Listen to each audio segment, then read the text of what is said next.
Un homme s'approche, un personnage si immense en puissance et si rempli de terreur que sa seule arrivée ébranlera le cœur même de l'existence.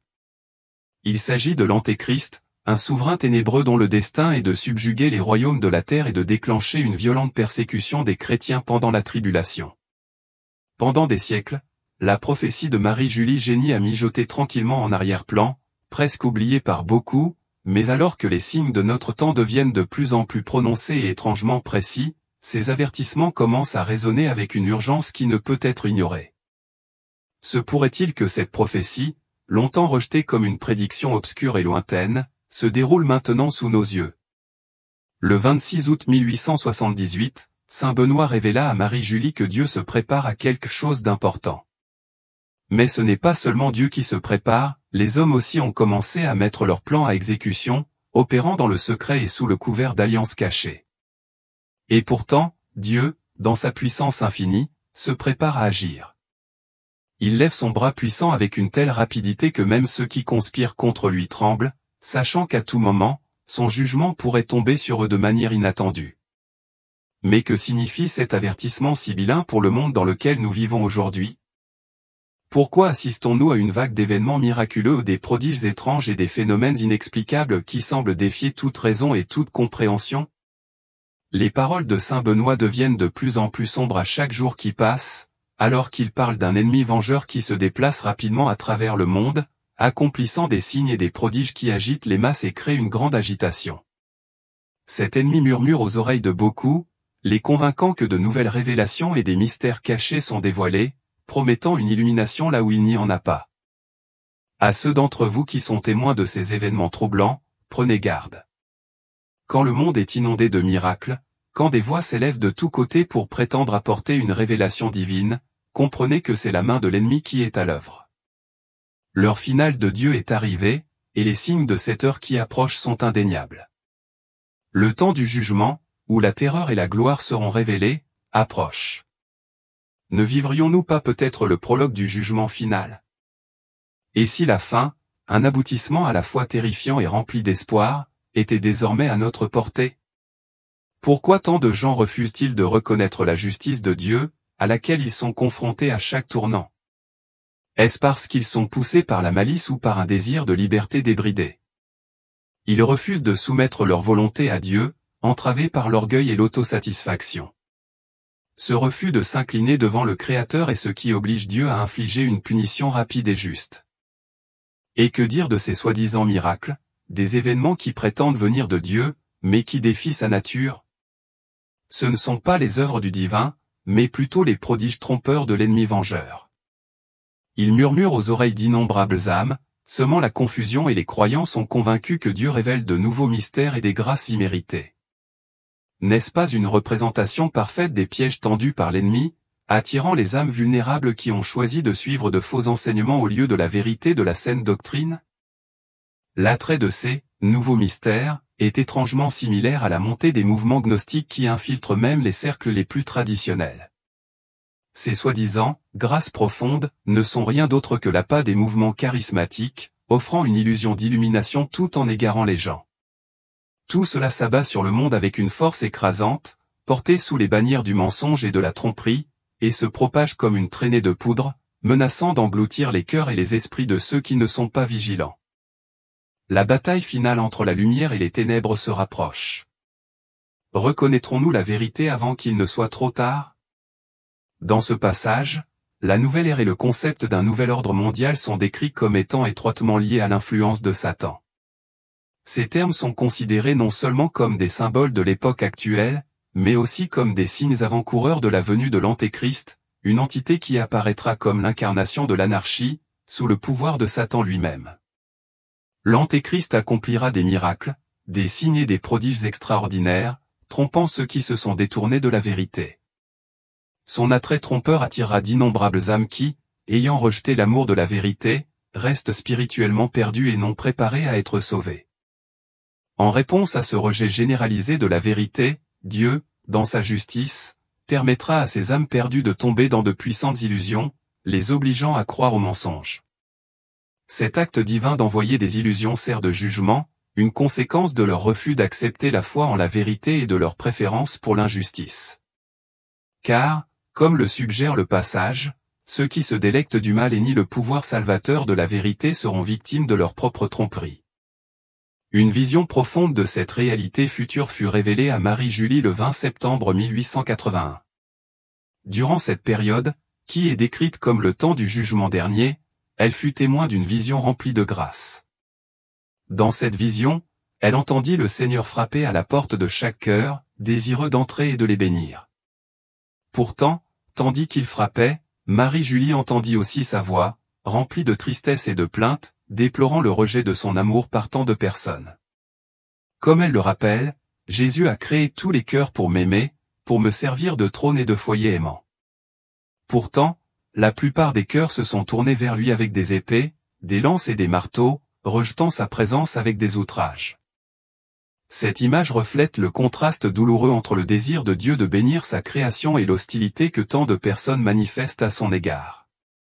Sa voix, selon Marie-Julie, transperçait l'âme, emportant avec elle à la fois une profonde angoisse et une invitation à la repentance. Après avoir exprimé sa tristesse, Marie-Julie vit une flamme divine qui illuminait ses paroles, soulignant la gravité du message qu'il transmettait. La flamme parla, déclarant que la terre était au-delà de la rédemption, sans espoir de triomphe avant la victoire ultime sur le mal. Au lieu de cela, la flamme prédisait un temps où les forces du mal s'élèveraient à pleine puissance, revendiquant la domination sur toute la création de Dieu. L'Église, prophétisait-elle, souffrirait sous un torrent de violence, de blasphème et de haine, d'une intensité sans précédent. La flamme exhorta ensuite les fidèles, les appelant, amis de Dieu, victimes, serviteurs, à déclarer leur loyauté inébranlable à la foi catholique. C'était un appel à l'action, à affirmer avec audace leur désir de vivre et de mourir dans la foi, alors même que les forces des ténèbres commençaient à se répandre dans le monde. Le temps approchait rapidement où l'Antéchrist apparaîtrait, cherchant à il corrompra et affaiblit la foi des chrétiens du monde entier, comme il le ferait lors du jugement final. Marie-Julie répondit en demandant l'intervention de Dieu, « Mon Père, prends tes âmes, car les hommes ont le pouvoir de renverser le monde et de déclarer une douleur immense. » Ce n'était pas simplement une lamentation sur l'état actuel des choses, mais un avertissement prophétique selon lequel l'humanité serait bientôt confrontée à une période de tribulation si grave que seule une intervention divine pourrait en changer le cours. L'avertissement, nota-t-elle, était un signe d'espoir et de grâce, une invitation à être fidèle à la parole de Dieu avant que la tempête imminente du mal ne s'abatte sur la terre.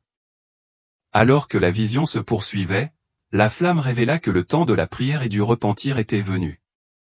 Les fidèles étaient exhortés à regarder vers le ciel et à se préparer à la venue de l'Antéchrist, qui serait bientôt visible dans tous les coins de la terre.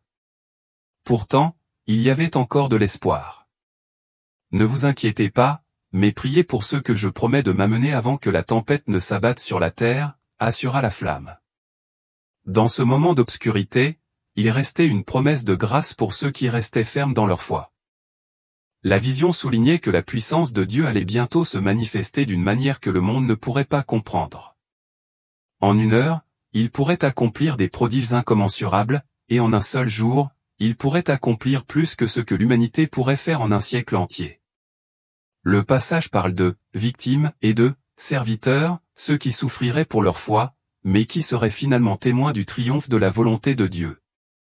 Le temps était proche où des portes inattendues s'ouvriraient et où les fidèles verraient à la fois une grande gloire et une grande confusion dans le monde. En regardant vers l'avenir, la flamme décrivait un avenir de bouleversements inimaginables, où les forces du mal s'élèveraient pour prendre le contrôle, opprimant les bons. Cependant, cela ne durerait pas éternellement. Les œuvres du mal finiraient par se fissurer, déclenchant la vengeance de Dieu sur ceux qui ont cherché à nuire à sa création. On rappelait aux fidèles que Dieu soutient la terre, et que sa justice, bien que retardée, finirait par prévaloir. Le passage se termine par un avertissement sévère, les coupables seraient bientôt obligés de déclarer leurs actes, et le monde ferait face à un jugement. Ceux qui détiennent le pouvoir et qui ont embrassé le mal seront démasqués. Pourtant, même au milieu de cette tourmente, les fidèles étaient assurés que l'heure de la délivrance approchait. Alors que la tempête du mal commençait à éclater, ils seraient appelés à se réfugier dans l'étreinte de la vérité de Dieu, même si les portes de la France et, par extension, du monde restaient ouvertes aux forces des ténèbres. Le message est clair, les fidèles doivent rester fermes dans leur dévotion à Dieu, car le temps du jugement est proche. La tempête peut être féroce, mais ceux qui restent fidèles à leur foi seront délivrés. Avec le temps, toutes les traces de leur présence s'effaceront, comme s'ils n'avaient jamais été là. Pourtant, au milieu de cet effacement, un son inquiétant s'élèvera du cœur même de Paris, un son qui marquera le début d'un moment terrible et irréversible de l'histoire.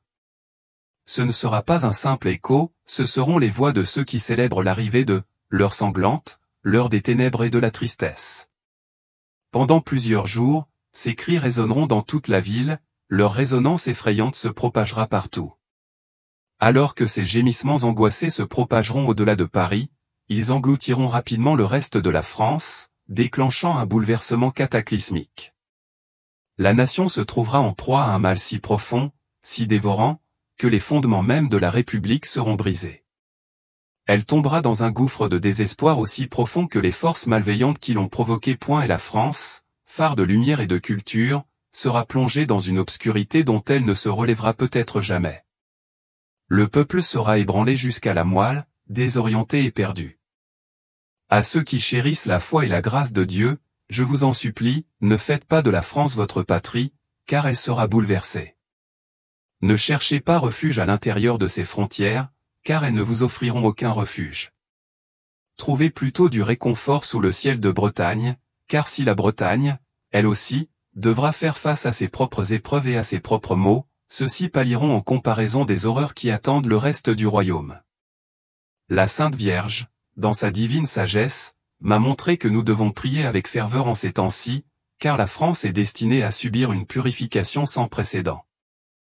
Le pays doit expier 2 siècles d'athéisme et le régime laïque qui domine depuis la Révolution à un régime qui a tourné le dos au Christ et a cherché à remodeler l'âme de la nation à sa propre image.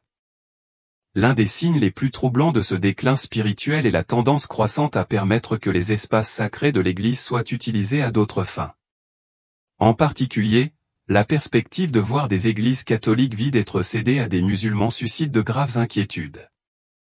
Serait-ce le début de la profanation sacrilège des lieux saints de France, comme l'avaient prédit Marie-Julie et d'autres mystiques? L'idée même que des églises catholiques soient réaffectées à une foi qui, selon la doctrine catholique traditionnelle, nie la divinité du Christ est profondément troublante.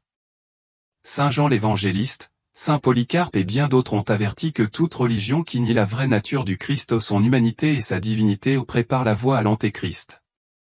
Les musulmans, comme nous le savons, ne reconnaissent pas la divinité du Christ, ce qui crée une profonde rupture théologique avec les enseignements chrétiens traditionnels. Notre Seigneur lui-même nous a mis en garde contre la montée de faux prophètes qui surgiront à la fois des coins cachés de la terre et des lieux désolés. L'une des visions les plus frappantes de Marie-Julie a également mis en évidence le danger des religions telles que l'islam, qui serviraient de véhicule à l'esprit de l'Antéchrist, contribuant au châtiment à venir. Nous vivons à une époque où la bataille entre le royaume de Dieu et le royaume de Satan s'intensifie, et beaucoup croient que cela marque l'approche du retour du Christ. Les ténèbres deviennent de plus en plus fortes et l'esprit de l'Antéchrist se déplace avec une puissance croissante à mesure que nous approchons des derniers jours. Comme nous le rappellent les lettres de Saint Jean, nous devons rester vigilants, car les signes de l'Antéchrist sont déjà évidents dans notre monde. Pour comprendre cela plus clairement, nous devons nous rappeler que l'Antéchrist aura toujours un lien avec le peuple de Dieu, en particulier dans les premières étapes de son apparition. Comme l'écrit Saint Jean dans 1 Jean 2h19, ils sont sortis du milieu de nous, mais ils n'étaient pas des nôtres. Car s'ils avaient été des nôtres, ils seraient demeurés avec nous. Mais ils sont partis afin qu'il soit démontré qu'aucun d'eux n'était des nôtres. Ce passage crucial révèle une caractéristique clé de l'esprit de l'Antéchrist, il est souvent originaire de la communauté des croyants ou de ses environs, mais sa véritable nature est révélée lorsqu'il s'écarte de la vérité. L'Antéchrist ne nie pas l'existence de Dieu, il prétend le représenter. Ce qu'il nie, c'est la relation essentielle entre le Père et le Fils au sein de la Sainte Trinité. Il est essentiel que nous soyons conscients des stratagèmes de Satan, qui travaille sans relâche pour tromper et diviser. Dans 2 Thessaloniciens 2, Saint Paul parle clairement de l'arrivée et de la révélation de l'Antéchrist, décrivant comment cet événement signalera l'étape finale de la préparation de le retour du Seigneur. Ces deux événements, la révélation de l'Antéchrist et la seconde venue du Christ, sont intrinsèquement liés, car l'acte final du règne de Satan sur terre sera l'apparition de l'Antéchrist. Pourtant, comme Paul nous l'assure, le Seigneur vaincra l'Antéchrist par l'éclat de son retour, renversant les forces des ténèbres une fois pour toutes.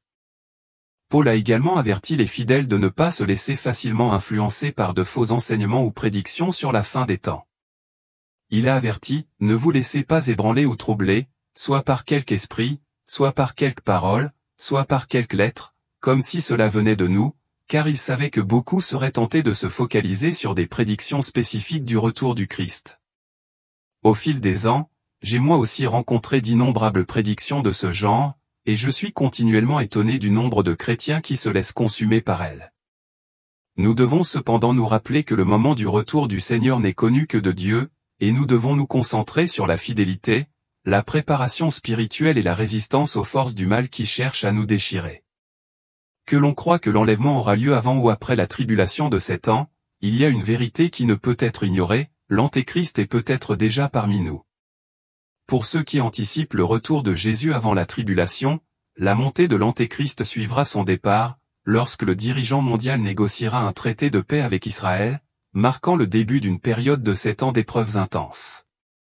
D'un autre côté, ceux qui croient que le Christ reviendra à la fin de la tribulation peuvent percevoir l'influence de l'Antéchrist déjà en cours, avec ses actions préparant progressivement le monde à la confrontation finale entre le bien et le mal. Quel que soit le moment où cet événement se déroulera, en tant que croyants, nous n'avons pas besoin de vivre dans la peur de l'Antéchrist, mais nous devons rester vigilants et attentifs à quiconque cherche à saper la vérité du Christ. La caractéristique déterminante de l'Antéchrist est son émergence en tant que leader mondial, probablement issu d'un contexte européen moderne, qui négociera avec succès un accord de paix avec Israël, un événement clé qui préparera le terrain pour la tribulation. Quiconque correspond à cette description, ou qui montre des signes de ce type d'influence, pourrait potentiellement être candidat à ce futur dirigeant. Le livre de l'Apocalypse, en particulier le chapitre 13, dresse un portrait saisissant du leadership de l'Antéchrist, détaillant certains traits critiques qui le marqueront comme la figure infâme de la prophétie. Parmi ces traits figure sa guérison miraculeuse d'une blessure mortelle, qui fera s'émerveiller le monde de sa résurrection apparente, et son imposition de la tristement célèbre marque de la bête, un sceau sur la main ou le front de ses disciples, sans lequel personne ne peut acheter ou vendre. Cette marque, symbolisée par le nombre 666, sera un puissant outil de contrôle, symbolisant la domination absolue de son régime. L'Antéchrist ne sera pas seulement un leader politique, mais un guerrier féroce, et son autorité sera sans égale pendant la tribulation. Apocalypse 13:7 nous dit, « Il lui fut donné de faire la guerre aux saints et de les vaincre, et il lui fut donné pouvoir sur toute tribu, toute langue et toute nation. » Sa principale cible sera les fidèles, tant chrétiens que juifs, qu'il persécutera activement. Bien que nous ne puissions pas savoir avec certitude qui est l'Antéchrist aujourd'hui, il est possible qu'il soit déjà vivant, se préparant pour le moment où il prendra le pouvoir. Cependant, en tant que croyants en Christ, nous sommes appelés à ne pas vivre dans la crainte de ce chef maléfique à venir, mais plutôt à garder les yeux fixés sur Jésus, notre véritable Sauveur, alors que nous attendons avec impatience son retour. Pour ceux qui connaissent Christ, la tribulation et la montée de l'Antéchrist n'auront aucun pouvoir ultime sur nous. Nous pouvons nous reposer dans l'assurance que notre espoir repose sur Christ, et que son retour nous apportera la paix. Pourtant, ceux qui restent perdus ou ceux qui n'ont pas connu Jésus le Christ sera la proie de la tromperie et de l'influence surnaturelle de ce dirigeant diabolique. S'ils ne se tournent pas vers le Christ avant son accession au pouvoir, ils seront pris au piège de la vaste illusion qui va bientôt consumer le monde entier. L'urgence du moment est indéniable. Jésus revient bientôt, et le moment d'agir est maintenant. Alors que nous qui connaissons le Christ pouvons nous réconforter en sachant que nous serons épargnés par une grande partie des horreurs de la tribulation, nous ne pouvons ignorer la réalité que beaucoup de nos proches demeurent dans les ténèbres spirituelles. Le jour de leur salut est encore à portée de main, mais il pourrait bientôt nous échapper. C'est un motif de réjouissance que nous échappions aux épreuves à venir, mais qu'en est-il de ceux qui nous sont les plus proches? Quelles mesures prenez-vous pour vous assurer que ceux que vous aimez seront épargnés des ténèbres à venir? À la lumière de ces vérités bibliques qui donnent à réfléchir, le moment est peut-être venu de tendre la main à vos amis et à votre famille non sauvée, pour leur faire part du pouvoir transformateur et rédempteur de Jésus-Christ. Priez pour que le Saint-Esprit vous guide afin d'ouvrir les portes à des conversations significatives et ayez confiance qu'il vous donnera les mots pour parler. De toute urgence, mais avec amour et compassion, encouragez ceux qui vous entourent à faire de Jésus le Seigneur de leur vie avant qu'il ne soit trop tard. Il est essentiel de comprendre l'origine et le moment de l'Antéchrist pour nous préparer. L'une des premières choses à noter est la signification de son nom. Le terme « Antéchrist » signifie son opposition fondamentale au Christ, car il incarnera tout ce à quoi le Christ s'oppose. Là où le Christ est venu dans l'humilité, offrant le salut aux humbles et aux brisés, l'Antéchrist viendra dans un orgueil écrasant, cherchant à s'exalter au-dessus de tous les autres. Le Christ est venu pour racheter les pécheurs, les élevant par la grâce. L'Antéchrist, en contraste frappant, renversera les humbles et glorifiera les méchants, conduisant le monde dans un faux sentiment de paix et de sécurité qui aboutira finalement à la destruction. L'Antéchrist est destiné à être une figure de profonde obscurité, quelqu'un qui renversera la vertu en glorifiant le péché et en exaltant le mal. Au lieu de favoriser la bonté, il encouragera les vices, sapant le fondement même de la justice. Sa mission sera de démanteler les enseignements de l'Évangile, de ressusciter les pratiques anciennes et démoniaques de l'idolâtrie et de s'élever au sommet du pouvoir, en proclamant avec arrogance sa propre divinité. Ce faisant, il ne servira que ses propres désirs de gloire et de contrôle, au mépris total des lois de Dieu. Même aujourd'hui, l'influence de l'Antéchrist n'est pas absente du monde. Ses agents, visibles sous la forme d'individus qui embrassent la malice, sont partout. En fait, beaucoup de ceux qui vivent en opposition au chemin juste de Dieu, qu'ils soient laïcs, prêtres ou moines, servent involontairement la cause de l'Antéchrist. Ceux qui attaquent activement l'ordre moral établi par Dieu, qui se moquent de ce qui est bon et vrai, ne sont rien de moins que des antéchrists eux-mêmes, des agents du programme pervers de Satan. Ce sont ceux qui, par leurs actions et leurs paroles, répandent le poison du mal et servent le père du mensonge. Les origines de l'Antéchrist sont à la fois sinistres et menaçantes. Il apparaîtra comme un serpent, cherchant à blesser ceux qui marchent dans la justice, cherchant à empoisonner leur esprit avec son influence malveillante. Sa naissance humaine ne sera pas une anomalie divine, comme certains pourraient l'imaginer, et elle ne se produira pas non plus par des moyens surnaturels. Au lieu de cela, il naîtra de parents humains, comme n'importe quel autre enfant pourrait l'être, mais dès le moment même de sa conception, la vie de l'Antéchrist sera entièrement marquée par le péché. Il sera conçu dans le péché, naîtra dans le péché et vivra toute sa vie dans les profondeurs de la corruption spirituelle. Au moment précis de sa conception, le diable lui-même entrera dans le ventre de sa mère, prenant possession d'elle d'une manière semblable à celle de la Vierge Marie recouverte par l'ombre du Saint-Esprit.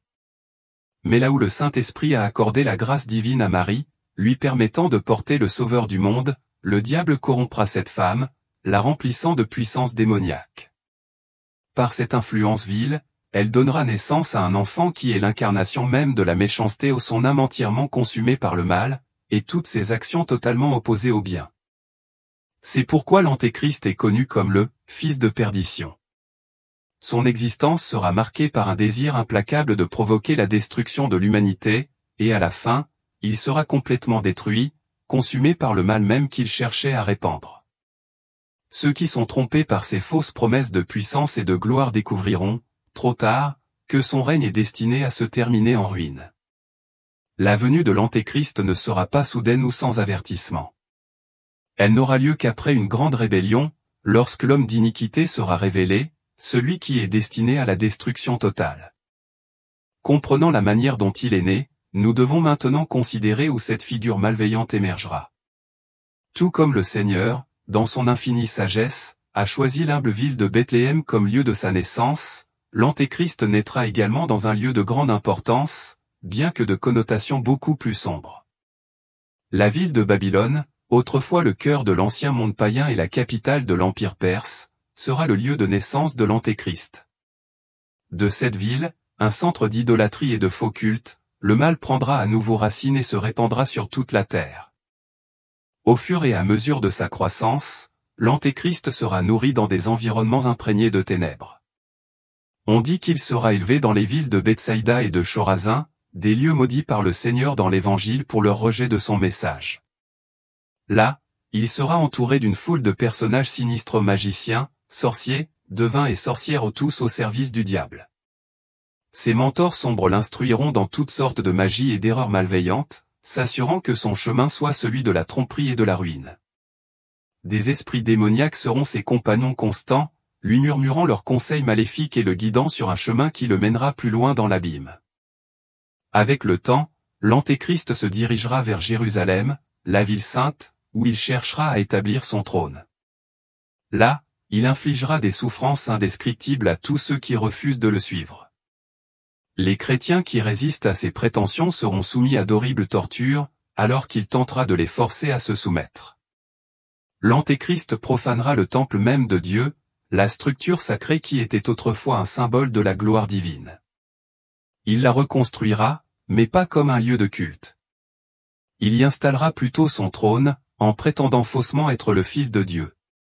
Il ira même jusqu'à se circoncire dans une tentative blasphématoire pour apparaître comme s'il était l'accomplissement des promesses de Dieu. Au début de son ascension au pouvoir, l'Antéchrist utilisera son charme et sa manipulation pour persuader les rois et les princes de se joindre à sa cause. Par l'intermédiaire de ses dirigeants, il obtiendra l'allégeance de nombreuses nations, étendant sa portée et son influence à travers le monde. Ses premiers actes seront de profaner les lieux où Jésus-Christ a marché et de détruire les sites qui sont sacrés pour les chrétiens. Sa méchanceté ne connaîtra aucune limite alors qu'il enverra des messagers aux quatre coins de la terre, répandant mensonges et tromperies, et appelant les gens à le suivre dans les ténèbres spirituelles. Son influence se répandra à travers le monde avec une force écrasante, s'étendant d'une mer à l'autre, de l'est lointain à l'ouest le plus éloigné, et des confins les plus septentrionaux aux terres les plus méridionales. Ses enseignements et ses proclamations résonneront à travers les nations, captivant les cœurs et les esprits avec un message qui semble tout englober. Dans son sillage, il accomplira une multitude de signes et de miracles si extraordinaires, si sans précédent, qu'ils laisseront même les plus sceptiques stupéfaits. Son pouvoir se manifestera d'une manière jamais vue auparavant par l'humanité. Avec un déploiement terrifiant, il invoquera le feu pour qu'il descende des cieux, enflammant les cieux dans une fureur qui fera peur à tous ceux qui en seront témoins. Sur son ordre, les arbres fleuriront et se faneront en un instant, leur cycle de vie se déroulant sous les yeux étonnés. Les mers elles-mêmes rugiront dans la tourmente, pour ensuite se calmer à nouveau dans un calme vitreux tout aussi mystérieux. Il pliera le monde naturel à sa volonté, transformant les éléments mêmes qui l'entourent, modifiant le cours des rivières, agitant l'air avec de violentes tempêtes et accomplissant d'innombrables autres prouesses miraculeuses qui défient toute compréhension humaine. Il accomplira même l'acte de tromperie ultime, ressusciter les morts sous les yeux des hommes. De tels spectacles seront si magnifiques et convaincants que même les croyants les plus fervents commenceront à remettre en question leur foi, ne sachant pas si cette figure est le Christ qui a été promis de revenir à la fin des temps. Sa puissance non seulement provoquera la confusion, mais conduira à une persécution généralisée des chrétiens et des fidèles. Ceux qui défendent la justice devront faire face à son assaut sous trois formes, la terreur, la corruption et le miracle. À ceux qui sont attirés par sa cause, il offrira des richesses au-delà de l'imagination, de l'or, de l'argent et des trésors sans mesure. Ceux qui ne peuvent pas être tentés par la richesse seront submergés par la peur, terrorisés et soumis. Et pour les quelques-uns qui résisteront à ces menaces, il offrira la tentation de signes et de prodiges si merveilleux qu'ils sembleront impossibles à refuser. Mais pour ceux qui resteront fermes dans leur foi, il déchaînera une cruauté inimaginable, les soumettant à l'humiliation publique, à la torture et à la mort. Ils endureront des souffrances indescriptibles, leur persévérance face à la persécution devenant un témoignage de leur foi, même si leur vie s'éteigne. Cette période d'épreuve et de souffrance sera la plus grande que le monde ait jamais connue, une tribulation si intense qu'elle surpassera tous les moments d'angoisse humaine précédents, depuis l'aube des nations jusqu'à ce moment fatidique. Ceux qui travaillent dans les champs fuiront vers les montagnes, laissant derrière eux tout ce qu'ils ont connu. Ceux qui sont sur leur toit n'auront même pas la chance de rentrer chez eux pour récupérer leurs biens. Tout chrétien découvert sera contraint de renoncer à sa foi ou d'affronter la mort par l'épée, le feu, des serpents venimeux, des bêtes sauvages ou d'autres formes brutales de tourment. Le monde sera englouti dans cette horrible tribulation pendant une période de 3 ans et demi, couvrant toute la planète. Pourtant, par miséricorde envers les élus, les jours de souffrance seront raccourcis, car si cela n'était pas fait, l'humanité elle-même serait perdue, incapable de supporter tout le poids de la destruction à venir. L'apôtre Paul, dans sa deuxième lettre aux Thessaloniciens, offre un aperçu précieux sur le moment de l'arrivée de l'Antéchrist et du début du jugement final. Il exhorte les fidèles à rester vigilants, en les avertissant, que personne ne vous séduise d'aucune manière, car ce jour-là n'arrivera pas avant que la rébellion n'ait eu lieu et que l'homme d'iniquité, voué à la perdition, ne paraisse.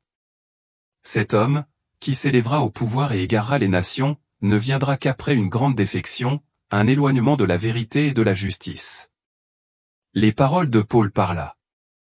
L'époque qui suivit la chute des grands empires de Grèce et de Perse, qui étaient autrefois magnifiques dans leur gloire, et l'avènement de l'Empire romain, qui domina le monde avec une puissance et une autorité inégalées. Sous la domination romaine, toutes les nations furent soumises et des tribus affluèrent vers Rome de tous les coins de la terre. C'est cette chute de Rome qui, selon Paul, sera le précurseur de l'arrivée de l'Antéchrist, car les nations autrefois unies sous Rome connaîtront une profonde défection, s'éloignant de leur ancienne unité. Bien que l'Empire romain se soit effondré, son héritage perdure à travers les Francs, qui continuent à en porter le flambeau et à en conserver la dignité. Certains érudits proposent qu'un futur roi issu de la lignée franque s'élèvera pour récupérer la pleine puissance de l'Empire romain, devenant ainsi le dernier et le plus grand dirigeant de cette ancienne lignée. Ce dernier roi régnera en maître, inaugurant les derniers jours, et se rendra à Jérusalem à la fin de son règne, où il déposera sa couronne et son sceptre sur le mont des Oliviers. Cet événement, qui marque la fin des empires romains et chrétiens, ouvrira la voie à la révélation finale. C'est alors, selon la prophétie de Paul, que l'Antéchrist apparaîtra. Il sera révélé comme l'homme du péché, le fils de la perdition, incarnant tout ce qui est mal et agissant comme le serviteur du diable. Bien qu'il soit humain, son essence sera remplie de toute la force du pouvoir diabolique, devenant le vaisseau même du mal. Chacune de ses actions servira les desseins du diable, imitant la volonté de son père dans tous les aspects. Son corps sera le lieu de résidence de la pure malice et de la corruption, débordant d'iniquité et de tromperie. Après avoir discuté de la montée de l'Antéchrist, il est maintenant nécessaire de tourner notre attention vers la fin finale qui attend cette figure de destruction. L'Antéchrist, l'incarnation même de la méchanceté et la propre progéniture du diable, est destiné à déchaîner des souffrances et des persécutions sans précédent sur le monde. Pendant 3 ans et demi, ce personnage maléfique tourmentera les disciples de Dieu, les soumettant à des épreuves inimaginables. Cependant, ce règne de terreur ne durera pas éternellement. Comme le prophétise l'apôtre Paul, le jour viendra où l'impie, l'Antéchrist, sera révélé au monde. Mais il ne triomphera pas longtemps. Le Seigneur Jésus-Christ lui-même le frappera du seul souffle de sa bouche et l'anéantira par l'éclat de son retour glorieux. Ce jugement divin ne viendra pas par la main des anges ou des archanges, mais par la puissance écrasante et souveraine de Jésus-Christ seul. Les pères de l'Église ont enseigné que la confrontation finale entre le Christ et l'Antéchrist aura lieu sur le mont des Oliviers. Elle se produira à l'endroit même où Jésus est monté au ciel, avec l'Antéchrist assis sur son trône dans sa tente, une position ironique et provocante opposée à celle où Jésus a été enlevé dans la gloire. Au milieu de ces prophéties terrifiantes, il est essentiel de se rappeler le but de telles révélations. Les récits bibliques de la fin des temps ne sont pas destinés à susciter la peur, mais plutôt à encourager les croyants à rester fermes dans la foi. Au lieu de nous laisser submerger par le chaos et les troubles dont nous sommes témoins dans le monde, ces prophéties devraient nous rappeler de placer notre confiance dans les promesses de Dieu et de nous attacher fermement à sa parole. Nous sommes appelés à étudier avec diligence les Écritures, à nous préparer spirituellement et à être prêts à témoigner de la vérité de l'Évangile du Christ. La fin des temps viendra soudainement, sans avertissement, et nous devons être vigilants. Un véritable chrétien affrontera les tribulations des derniers jours avec un sentiment de crainte et de profonde gratitude, sachant qu'il suit le chemin du Seigneur. Notre tâche n'est pas de craindre la venue de l'Antéchrist ou d'être obsédé par son accession au pouvoir. Au contraire, nous sommes appelés à partager l'Évangile et à conduire les autres au salut, accomplissant ainsi la grande mission donnée par Jésus-Christ. Être enfant de Dieu signifie protéger notre propre salut avec le plus grand soin, en veillant à ce que nous marchions dans la vérité et la justice. Nous devons vérifier tout ce que nous entendons et apprenons, en le confrontant au conseil du Saint-Esprit et à la sagesse de la prière. Le discernement est un don que nous devons cultiver, car il est dangereux d'accepter quoi que ce soit sans une réflexion attentive et une confirmation spirituelle. Comme l'apôtre Paul nous le met en garde, l'erreur se répand comme le levain, corrompant subtilement ce qui est bon et vrai. Par conséquent, nous devons rester vigilants, en vérifiant continuellement toutes choses, en nous attachant fermement à ce qui est juste et vrai, et en rejetant ce qui est faux. Dieu seul détient le pouvoir de vaincre l'Antéchrist et de mettre fin au règne du mal. Même s'il peut sembler que les forces des ténèbres prévalent dans le monde, nous sommes assurés que Dieu aura la victoire finale. Pendant la tribulation, une fausse trinité émergera, le dragon, symbolisant Satan en tant que père, la bête, représentant l'Antéchrist, et une troisième bête, plus petite, qui reflète le Saint-Esprit. Le rôle de la troisième bête n'est pas d'attirer l'attention sur elle-même, mais plutôt de diriger l'adoration vers la première bête, obligeant le monde à se prosterner devant l'Antéchrist. C'est un reflet pervers du rôle du Saint-Esprit, qui ne parle jamais de lui-même, mais dirige toujours l'attention des croyants vers Jésus-Christ. Bien qu'il puisse sembler que l'Antéchrist soit triomphant, il est crucial de se rappeler qu'il existe une puissance bien plus grande que la sienne. Le Saint-Esprit retient actuellement les forces du mal, retenant la pleine révélation de l'impie jusqu'au moment fixé. Le mystère de l'impiété est déjà à l'œuvre dans le monde, mais c'est l'Esprit de Dieu qui le tient en échec. Une fois qu'il sera éliminé, l'Antéchrist sera révélé, et le monde devra faire face à tout le poids de sa tyrannie. Pourtant, même dans les heures les plus sombres de la fin des temps, la Bible offre une lueur d'espoir à tous ceux qui restent fidèles au Christ.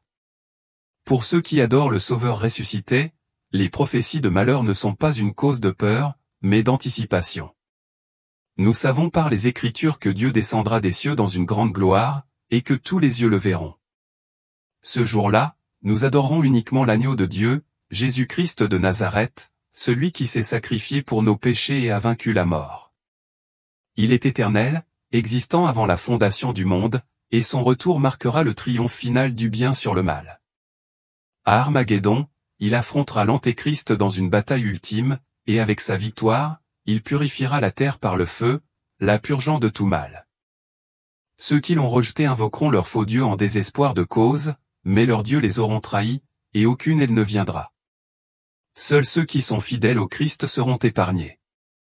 Ils seront marqués du sang de l'agneau, et rassemblés auprès de lui pour l'éternité, pour le servir et l'adorer dans le nouveau ciel et la nouvelle terre. Bien que le Christ puisse sembler lointain maintenant, se reposant dans la gloire de son Père, il se lèvera bientôt, et toute la création s'inclinera devant lui avec révérence.